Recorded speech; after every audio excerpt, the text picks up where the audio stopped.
Okay, hi.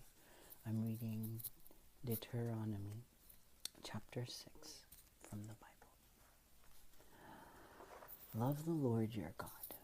These are the commands, decrees, and laws the Lord your God directed me to teach you to observe in the land that you are crossing the Jordan to possess, so that you, your children, and your children after them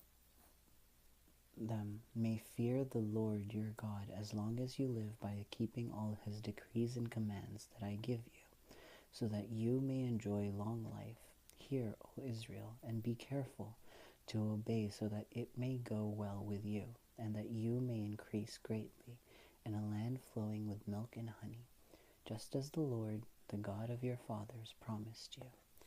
Hear, O Israel, the Lord our God, the Lord is one.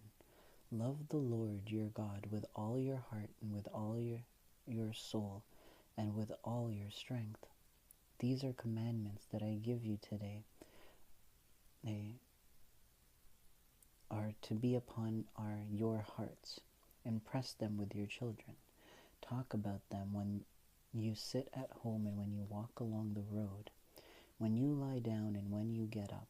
Tie them as symbols on your hands and bind them on your foreheads. Write them on the door frames of your houses and on your gates. When the Lord your God brings you into the land he swore to your fathers, to Abraham, Isaac, and Jacob, to give you, a land with large flourishing cities you did not build, houses filled with all kinds of good things you did not provide, wells you did not drink, and vineyards and olive groves you did not plant. Then, when you eat and are satisfied, be careful that you do not forget the Lord, who brought you out of Egypt and out of the land of slavery. Fear the Lord your God. Serve him only and take your oaths in his name.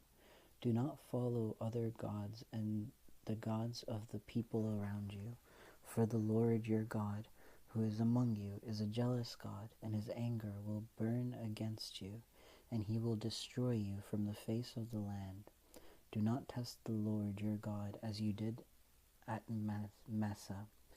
Be sure to keep the commands of the Lord your God, and the stipulations and decrees he has given you.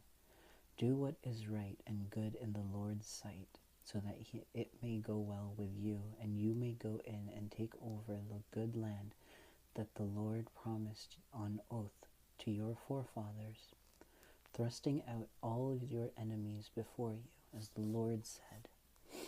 In the future, when your sons ask you, what is the meaning of the stipulations, decrees, and laws the Lord our God has commanded you, tell them, we were slaves of Pharaoh in Egypt, but the Lord brought us out of Egypt with a mighty hand. Before our eyes the Lord set miraculous signs and wonders, great and terrible, upon Egypt and Pharaoh and his whole household.